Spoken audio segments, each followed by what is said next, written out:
Bueno, yo en realidad lo que quería hacer una especie de recordatorio, luego una sugerencia y por último una pregunta, ¿no? Entonces, la cuestión del recordatorio es que yo creo que a nadie se le olvidará de que en el momento de la meditación pues conectamos con las demás partes para el triángulo, ¿no?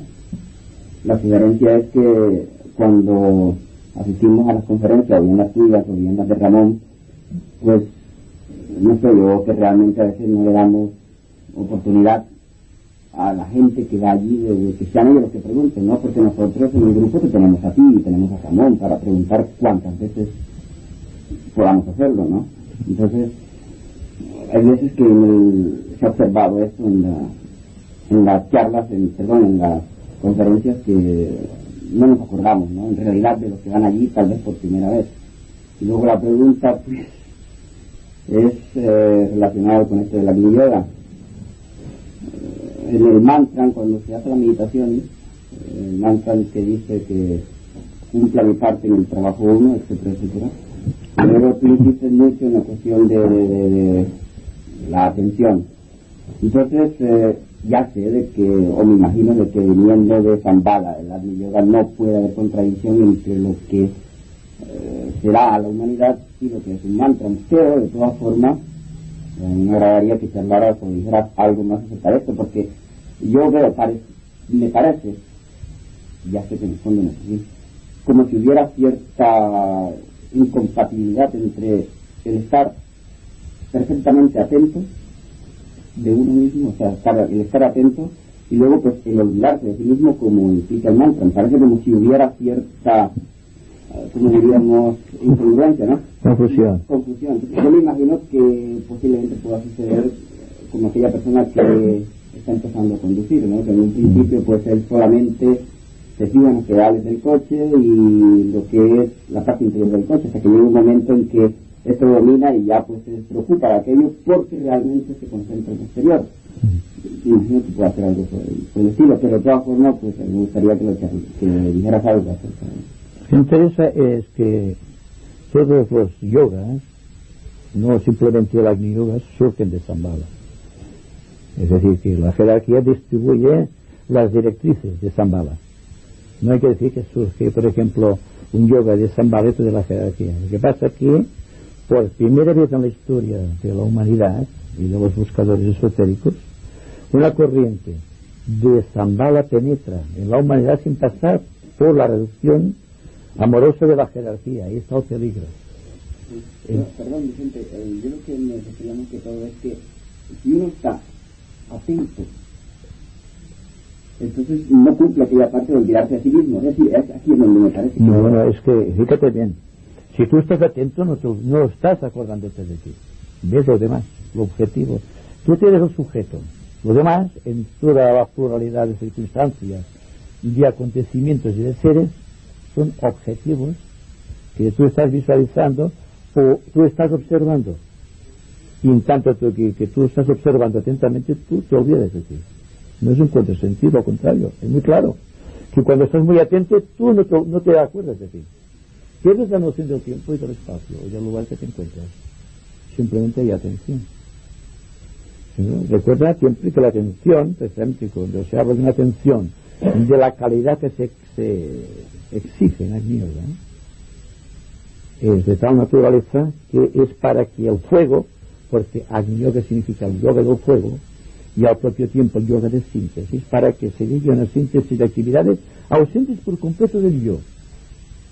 Y dices yo, prácticamente el yo personal me refiero, porque hay un yo omnipresente, que es el yo espiritual, que es lo que se va a invocar en Agni Yoga. Conocemos, por ejemplo, la relación que existe entre la mente inferior y la mente superior, y hay un hilo de conexión que se llama el Antakarana. Esto lo sabemos todos. El Antakarana tiene un límite, el límite impuesto por la tercera iniciación. Y naturalmente cuando hablo de Agni Yoga os hablo del camino que va de la tercera a la cuarta iniciación, y diréis que es demasiado quizá para nosotros. Yo digo que cuanto más lancemos la flecha lejos de nosotros, más nos olvidaremos de nosotros mismos en la acción. Y entonces eso traerá como consecuencia una nueva virtualidad en la vida cotidiana.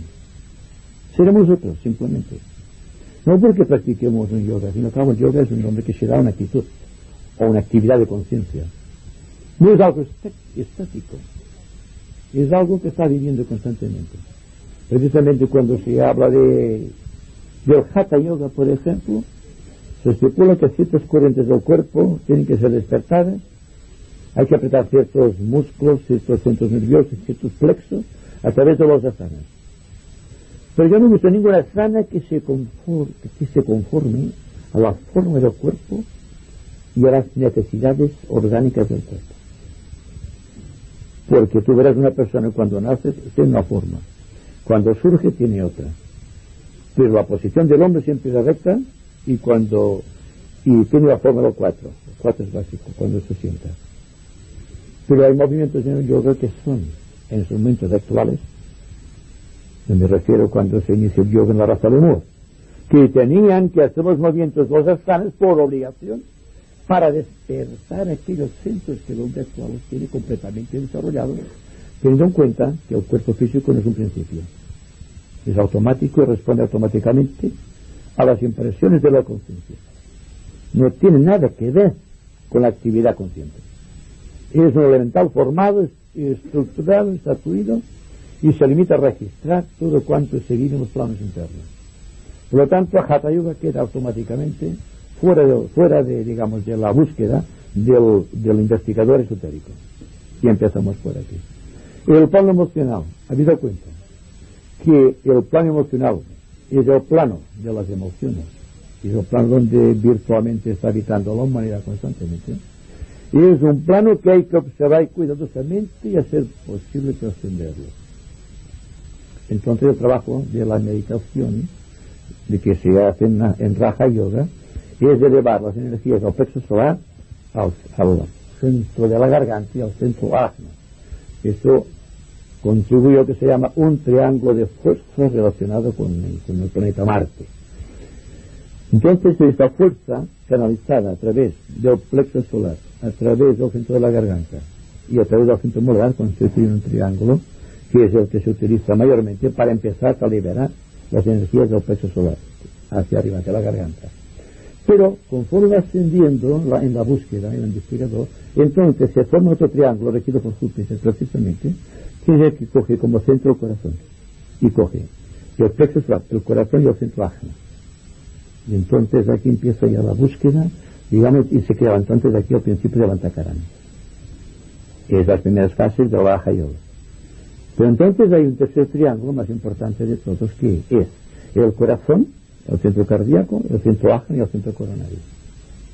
Bien, cuando se llega a crear el Antakarana, el centro ajna y el centro coronario han establecido un cierto contacto, lo cual significa que el alma, en su propio plano, el ángel solar puede manifestarse a través del centro ajna y también participar de la energía del corazón.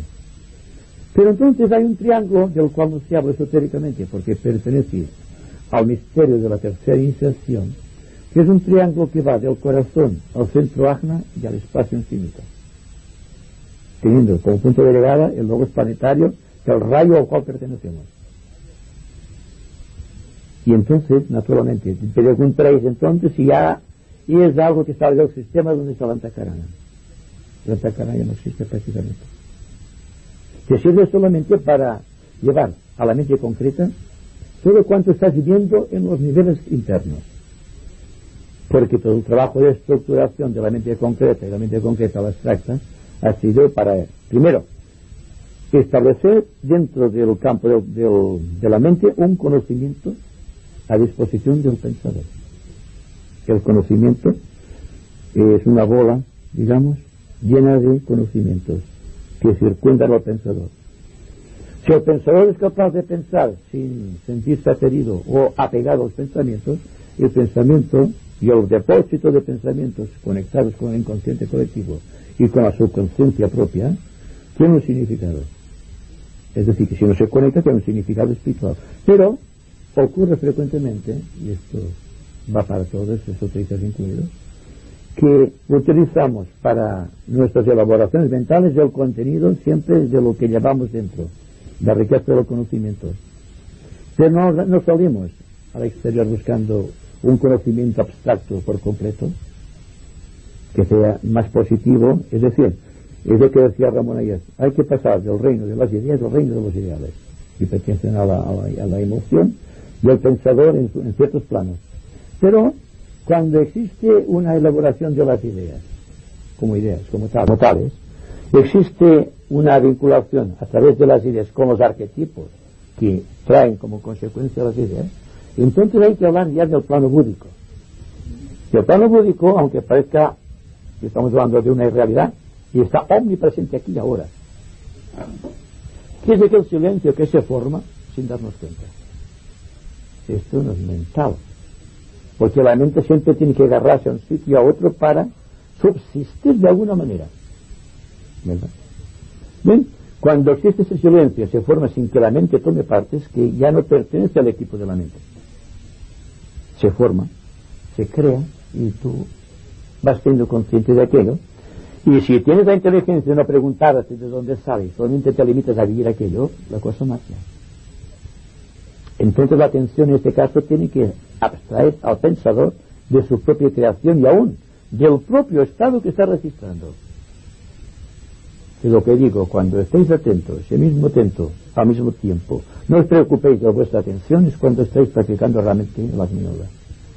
Y diciendo de nuevo, y esto quiero repetirlo, que el yoga no es un ejercicio, es un deber social para el discípulo de la nueva era, que pensará más allá de la mente, pensará en grandes proporciones, y no obstante tiene que tener una mente muy bien equipada para poder expresar las sensaciones para los demás que no pueden llegar a esos estados. Y que hay una cadena de conocedores, una cadena de investigadores que van desde el plano búdico hasta el plano completamente concreto. Y esto es un fenómeno que se registra en los ramos del segundo rayo, dentro del cual hay dos vertientes, una vertiente concreta de enseñanza y una vertiente abstracta del propio investigador.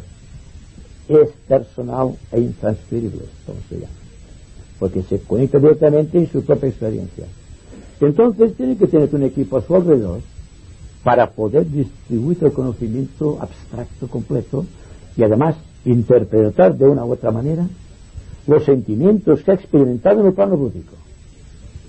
Y siempre que se tiene un contacto con el plano búdico se registra un sentimiento de paz inaudito, y al propio tiempo sabemos que la paz está vinculada con el centro místico de Shambhala.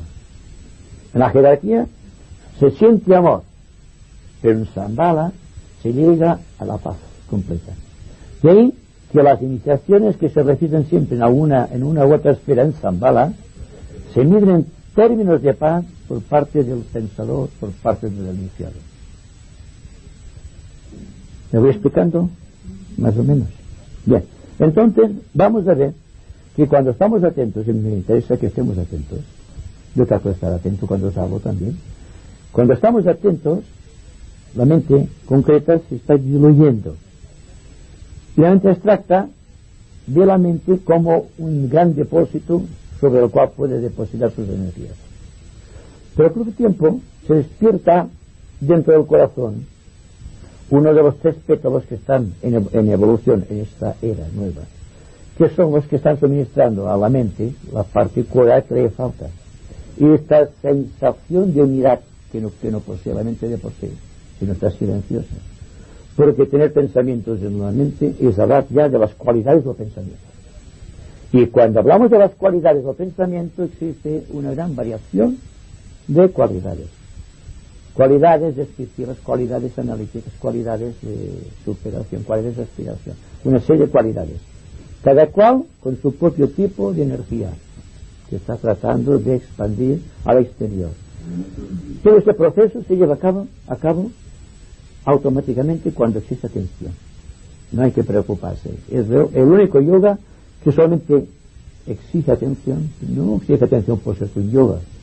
Exige atención porque en ciertas etapas de la vida humana la atención es un deber social, y lo repetiré siempre.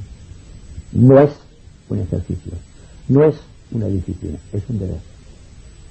hasta llegar a la comprensión de que la propia iniciación se convierte en un deber social del hombre. Por ejemplo, estamos aquí reunidos y me pregunto si podéis llegar a comprender que es un deber la iniciación, que no es algo gratuito que se nos da por añadidura, sino que es lo esencial. Una vez tengamos lo esencial, lo demás sí que se nos da por añadidura. Pero al mismo tiempo reconoce que la atención que lleva la iniciación hay que estar muy atentos. Y el maestro tibetano lo repite mucho, que el estudiante debe estar muy atento a todo cuanto hace, a cuanto dice, a cuanto registra su mente y a cuanto expande a través de la mente, para ser consciente completamente de su equipo. Naturalmente, como sabemos esto, creamos los sistemas de entrenamiento mental o los sistemas de entrenamiento esotérico, porque sabemos que sin entrenamiento no se puede llegar a la integración. Pero la manera más directa de equilibrar los vehículos es cuando nuestra mente está completamente atenta en todo momento y en toda circunstancia. En toda ocasión, la mente del observador, la mente del pensador debe estar enfocada completamente en todo cuanto pasa por su cuadro mental, por su cuadro de percepciones. Porque no solo percibimos por la mente, percibimos por todas las partes del ser. Por lo tanto, esa percepción exige una aglutinación de todo cuanto observamos. Pero realmente, ¿qué es lo que centraliza todo el complejo de nuestras atenciones? La mente, ¿verdad? Entonces la mente se hace esencial en la nueva era para poder estar atentos. Estamos atentos emocionalmente cuando una cosa nos gusta. Pero cuando una cosa no nos gusta, tenemos que recurrir a la mente para que imponga la atención. Hasta que llegue un momento en que la atención general, la atención parcial y una atención que vive en el cosmos se compenetran y unifican y constituyen un triángulo de fuego dentro del cual participa el fuego místico de Fuat, o del espíritu, o de la mónada, y el fuego solar del chakra cardíaco, el chakra del lobo solar de nuestro sistema solar, el más importante centro, y luego existe el fuego de Kundalini, trabajando constantemente. Los dos están observando, el fuego solar y el fuego de Fuat, están atentamente observando, repito, cómo asciende Kundalini. Es decir, que el pensador en su propio plano y la mónada en su propio plano están atentos al proceso de circulación de la energía de Kundalini a través de la columna vertebral. Pero para invocar esta atención, para invocar el triple fuego, hay que estar muy conscientes dentro de la triple personalidad. Dentro de la mente concreta, dentro de la emoción o dentro del cuerpo emocional o cuerpo astral y dentro del cuerpo físico, para constituir una síntesis de poder. Cuando existe integración natural, cuando la mente está integrada, cuando el cuerpo astral está integrado y cuando el cuerpo físico está bien equilibrado, se produce lo que llamamos técnicamente integración. Entonces la integración tiene que ascender de categoría. Y entonces viene la integración del alma. El alma se integra entonces y se infunde, por decirlo de alguna manera, en cada una de las partículas en equilibrio dentro de este triple cuerpo reorganizado o estructurado. Y a partir de aquí viene la búsqueda espiritual. No, antes ha sido una serie de ejercicios, una serie de disciplinas, una serie de actividades del alma en encarnación física que llamamos técnicamente personalidad. Ahora el trabajo viene de arriba, viene del yo superior, viene del ángel solar. Entonces el ángel solar, que adquirió hace 18.500.000 años el compromiso de llevar el ser humano, el hombre animal, a la iniciación, que está integrado dentro del proceso que está llevando la personalidad en encarnación o la alma en encarnación a través del triple cuerpo organizado o integrado para llevarlo a la altura de la mónada o a la altura del espíritu superior. Ese es el trabajo iniciático. Y todo este proceso empezamos a hacerlo ahora cuando estamos atentos.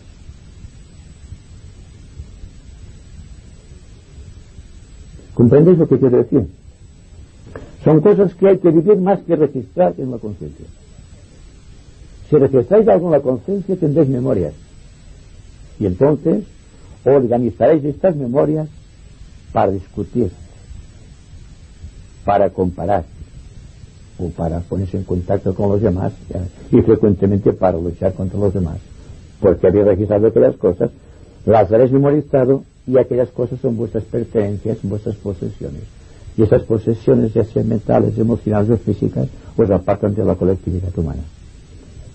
Es decir, hay que estar muy atentos para que ninguna partícula se introduzca entre vuestra atención y lo que estáis observando. Si escucháis, escuchad con todo vuestro ser. No escuchad con una sola parte del ser y con la otra escuchando lo que dice vuestra conciencia propia. Porque entonces hay un conflicto. Este conflicto siempre os traerá complicaciones. ¿Por qué? Pues que estáis en desacuerdo con el plan infinito de perfección que existe para todos cuantos están tratando de integrarse de acuerdo con valores realmente espirituales. Y cuando estáis muy atentos, os dais cuenta que vuestra mente no registra memorias, sino que registra vivencias. Me pregunto si sois capaces de interpretar el significado de una memoria o de una vivencia. El significado de una experiencia y del recuerdo de esa experiencia, de la esencia o de la sustancia, de la forma o de la vida, o de la energía y de la materia. Para llegar a través de estas conclusiones de analogía, que la atención es básica y que por lo tanto si algún yoga es completo y es total, es el yoga de la atención. Pues incluso cuando practicáis el Raja Yoga o el Bhakti Yoga tenéis que estar muy atentos. Si estáis muy atentos, quizá registrará vuestra conciencia que aquel yoga está trascendido.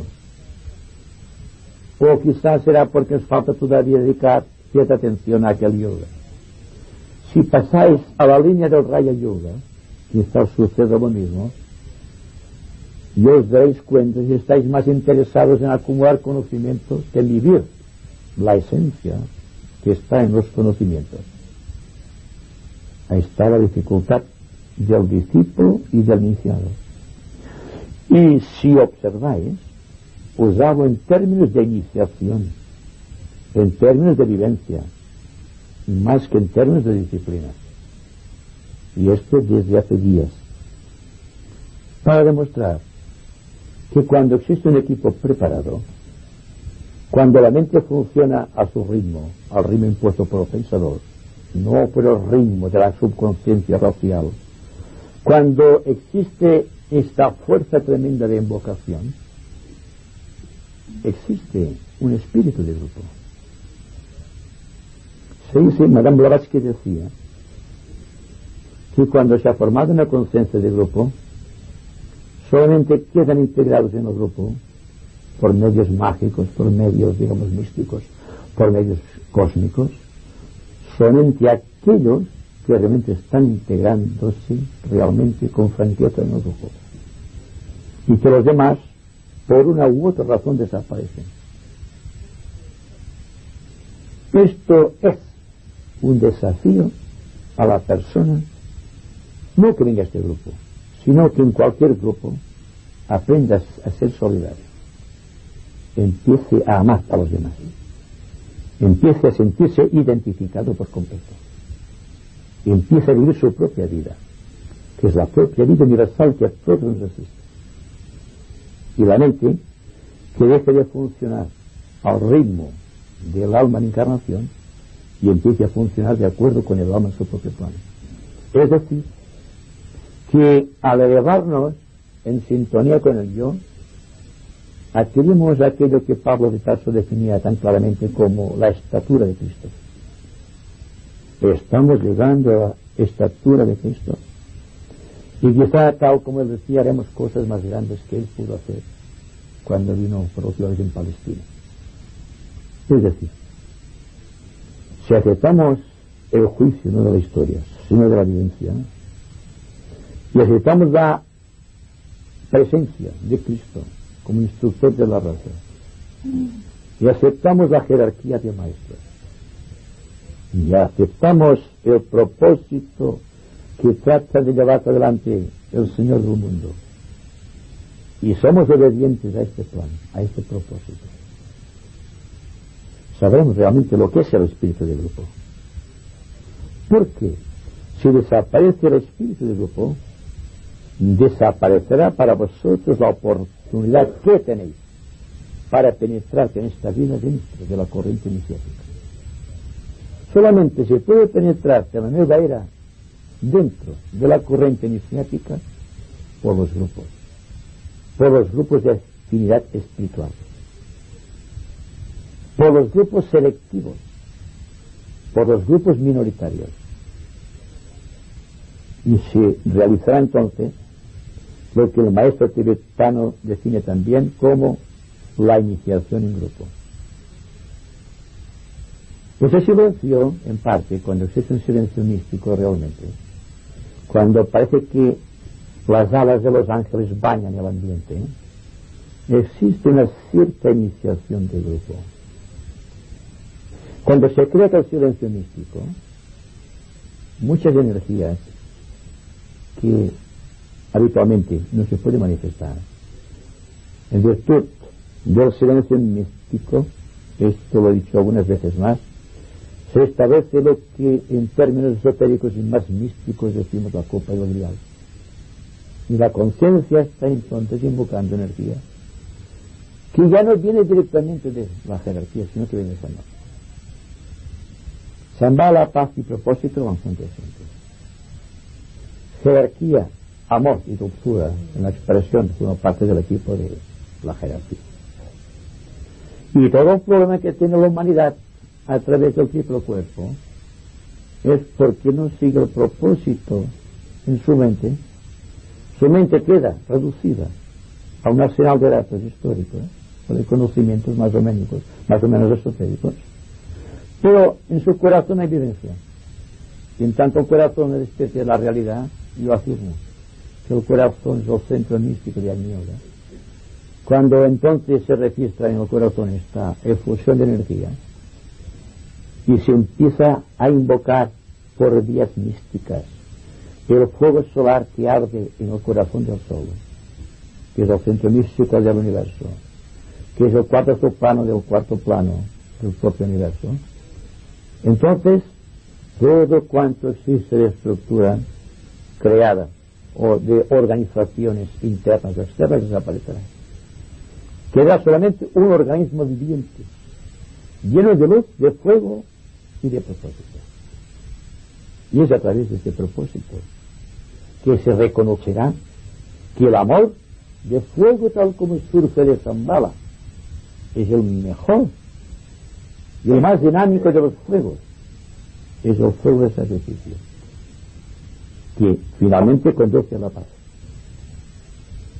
Y me pregunto también si podemos aceptar el sacrificio de reducir el bagaje de los conocimientos en virtud de la fuerza que está manejando la energía del primer rayo que viene a través del centro de la cabeza, del centro Sahasrara.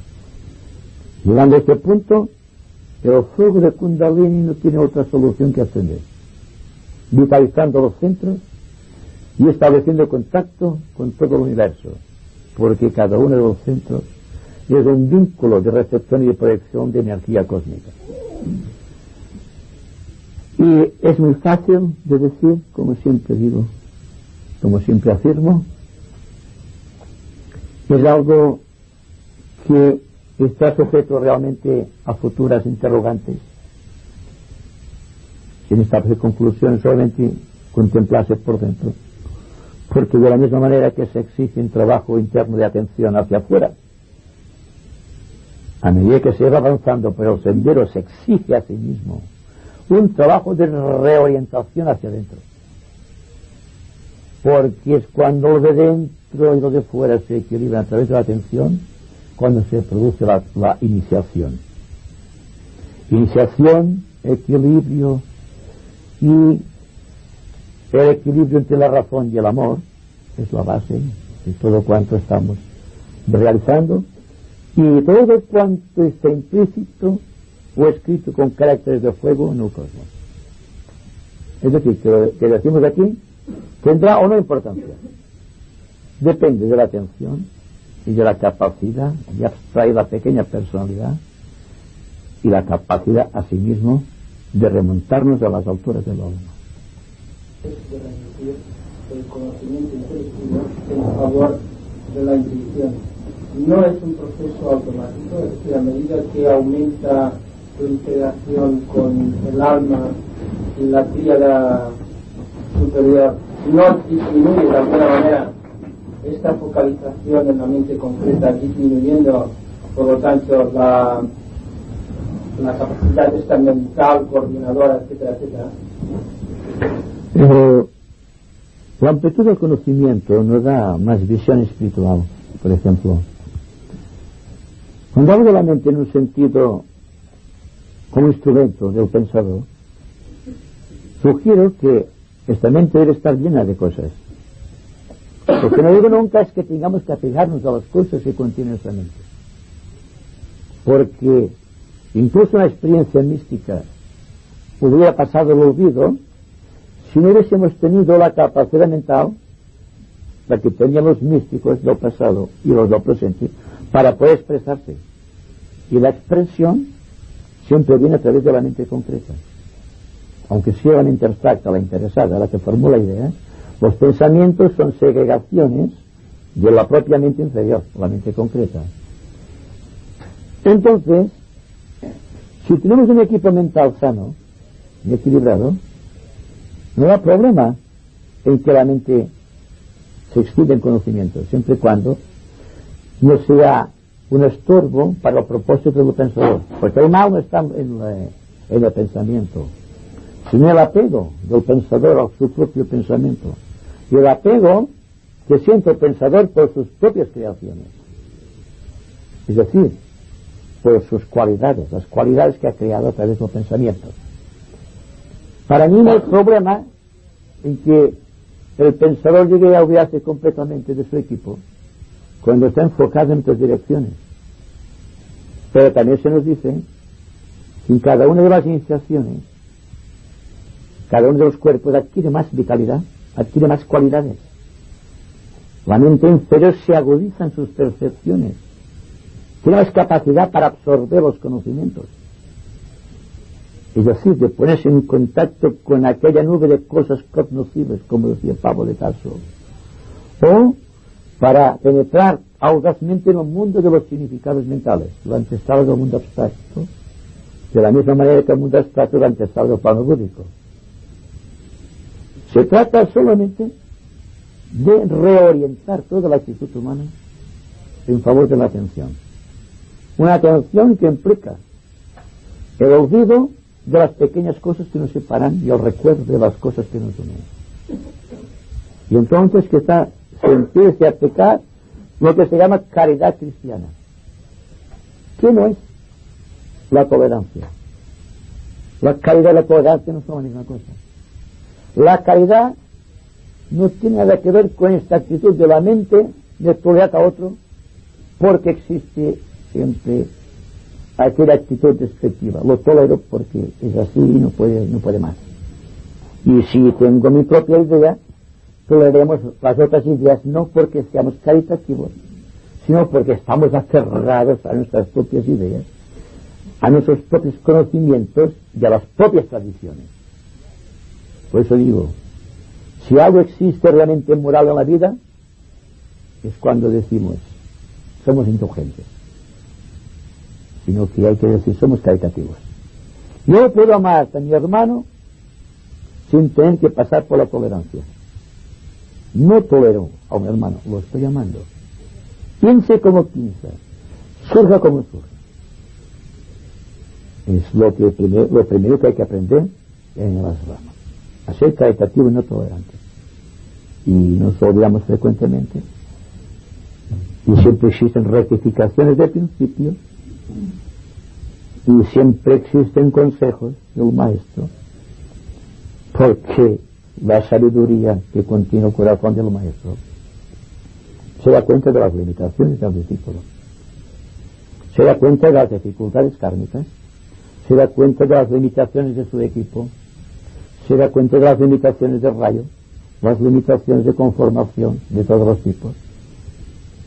Y como es caritativo, no es que exista perdón, existe amorosa comprensión, que es lo que tiene que adquirir el discípulo de la nueva era, una actitud comprensiva y amorosa hacia los demás, lo cual elimina el riesgo de sentirnos tolerantes y sí, de sentirnos caritativos.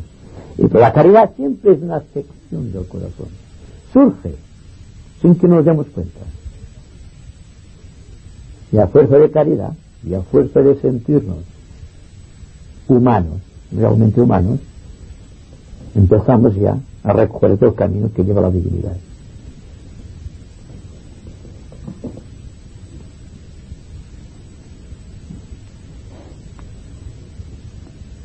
Es que esto que comentas tú es muy amplio porque es fabuloso, me parece muy bien natural. Todas estas cosas pues lo dijo Cristo. Todos los cristianos tienen que saberlo de alguna manera, tendríamos que saberlo de alguna manera. Pero claro, todo quizás va tan ligado a la evolución de la persona, porque una cosa es ese amor, es lo que es, no sé, como yo lo entiendo, no es que te tengas que imponer, es sentirlo. ¿Y cuántas veces puedes sentirlo sin imponértelo? Aquí está aquí la cuestión. Desde aquí entra la cosa de la comprensión. Cuando tienes una serie de circunstancias de aquella persona y a pesar de eso, pues eres tolerante, porque lo quieres, porque aquí también tenemos la pretensión siempre de pensar que los demás son los imperfectos y nosotros los perfectos, y claro, es que no. Ahí está el problema. Tenemos que empezar por saber nuestros propios defectos. Bueno, pero hemos dicho antes que una técnica, la técnica real, el deber social de donde estar atentos a sus hermanos, es que cuando os da la atención, es como si decía una atención no limitada, pero es que la atención debe ser llevada a todos los planos. Porque si el pequeño elemental que rige la digestión se entretiene un poco, automáticamente existe una indigestión, no existe, paraliza las funciones digestivas. Si el dedo que rige, el dedo inferior pero creador que rige el cerebro, si estuviese desatento en solo momento, todas las neuronas del cerebro se desligarían. Hay que pensar en términos macrocósmicos, pero por el tiempo de microcósmicos. Que la atención de la persona superior tiene como consecuencia que regocija la atención de todas las partes y de todas las partículas que constituyen su ser. Si estamos atentos, amaremos más. Porque, como vivimos distraídos respecto a vosotros, estamos tan enfocados en nosotros, que los demás no nos importan. Son sombras en movimiento, aunque pasen por nuestra vida constantemente. ¿Te das cuenta que vives en una escala de tantos vecinos y no conoces a nadie? Y que te habla solamente por educación social. Y dentro de las propias familias, dentro de los hogares, no existe bien falta de amor, falta de atención, falta de cuidado, falta de respeto, falta de asiduidad amorosa, falta de comprensión. Y cuando estamos en las reuniones sociales estamos muy atentos. La mitad de las cosas, o más de la mitad, se escapan por los intersticios que dejan las distracciones. Un iniciado, resumiendo, voy a terminar, es aquel ser que registra más que los demás, que piensa más que los demás y que ama más que los demás, que registra, siente y ama más que los demás porque está más atento a todo, atento a las cosas, y al estar atento a las cosas su campo mental se amplifica. Si está atento a las personas, su campo emocional se amplifica también y empieza a amar. Y si está atento hacia Dios, que está en su corazón, entonces establece el vínculo con lo cósmico. Estar atentos es iniciar la reorientación de todas nuestras actitudes llevándolas a un momento omnipresente, que llamamos eterno ahora, que lleva en sí la clave de la evolución, lleva en sí la clave del propósito de Sanat Kumara, y lleva en sí también el propósito del plan que lleva adelante la jerarquía. Y sin embargo está aquí y ahora. Y este aquí ahora, ¿cómo podemos vivirlo si no estamos atentos? Si no estamos observando a una alta frecuencia vibratoria, con un espíritu de dedicación y no un espíritu de disciplina. Y quede claro, no hablamos de disciplina, hablamos, yo repito y termino, de un deber social del hombre, del discípulo y del iniciado, de la nueva era. Es normal cuando estás en cierto punto de evolución que te cueste trabajo hablar de cosas esotéricas. ¿Qué cuesta el trabajo hablar? O sea, lo encuentras vano y simplemente no puedes vivir. O sea, tener que hablar de esoterismo es un poco cargante, ¿no? ¿Qué entiendes por esoterismo? Digamos toda la parte intelectual. ¿Ves? El esoterismo es vida. Como estamos tratando de separar, y esto lo traté en Mallorca, de separar la vida de lo que es el conocimiento. Es decir, que una persona tiene conocimiento, se aparta de la vida, porque se adquiere a los conocimientos y se aparta precisamente por esta creencia que siente en su corazón hacia las cosas que ha creado o que está absorbiendo. Pero si la persona vive, no registra conocimiento, registra sabiduría, que es la síntesis de todos los conocimientos. Entonces registra lo que se llama la inteligencia infusa, que viene del cosmos, que viene del contacto del discípulo con su maestro, que viene del contacto del maestro con Sanat Kumara o con el espíritu del rayo al cual pertenece. Es la participación activa de aquello que llamamos la comunión de los santos, que tampoco ha sido explicado y aún menos comprendido. La sucesión apostólica de los hijos de Dios, la sucesión apostólica de los iniciados que pasaron por las pruebas y triunfaron, la sucesión apostólica de los mundos y el movimiento, y la sucesión apostólica de del cosmos, llegando a nosotros a través de la vinculación con las galaxias, con las constelaciones, con los soles, y hasta llegar al pequeño punto que llamamos hombre. Todo esto a la mente la enaltece el saberse cósmico. El saberse cósmico excluye casi, por decirlo, todos los demás conocimientos. Saberse cósmico, entonces viene la vivencia cósmica, viene la vivencia esotérica, porque naturalmente hay casos en que la persona se encierra en su despacho a estudiar esoterismo, y en cambio la vida pasa desapercibida, fuera, en su familia, en su hogar o en sus relaciones sociales, porque claro, tenemos que aprender muchas cosas, pero sabemos que al aprender muchas cosas nos hacemos responsables de la energía que está dentro de estas cosas, y como que no aplicamos el conocimiento se convierte en la serpiente de la tentación del hombre. Y ahí el árbol de la ciencia del bien y del mal, que era el árbol del conocimiento, y fue precisamente el árbol del conocimiento el que tentó el aspecto estático del hombre y que afectó el aspecto dinámico y lo llevó místicamente fuera del Edén, es decir, fuera del nirvana, y adquirió forma humana, con las luchas que la forma humana y el trabajo de reintegrar a sus fuentes de origen que está implicando. Y es este inmenso camino que llamamos la evolución. Es decir, si podemos hacer las cosas bien hechas, y una cosa bien hecha siempre se hace cuando una persona está observando muy atentamente, entonces se da cuenta uno que la verdad está tanto en la pregunta como en la respuesta. Pero ¿quién soy? ¿De dónde vengo? ¿De dónde voy? Queda del oído en esta eterna hora, y se comprenderá en fases muy avanzadas que preguntar es detenerse. Y que la paz que está más allá de toda comprensión, es esta paz circulante constantemente. Es la verdad. Y la verdad no se puede aprender. Es mucho más sutil que el aire. Y nosotros queremos aprender la verdad desde un punto fijo, inamovible. Desde una mente pulsa y llena de movimiento. En su propia estructura hay un movimiento que es al revés del movimiento universal.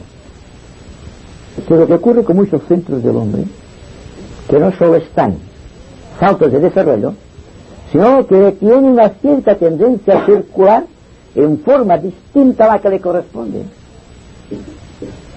Si circula de este a oeste, y el plan es de oeste a este, entonces crea un conflicto.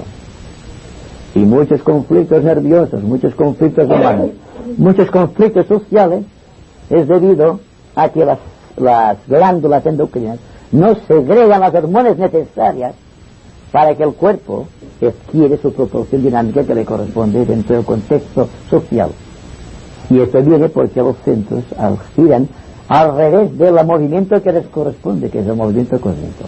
Pues bien, otra forma de comprender en yoga es que a través de la atención, cada uno de los centros se pone en el movimiento adecuado, empezando por aquel que está más falto de prana, o aquel que está más falta de movimiento.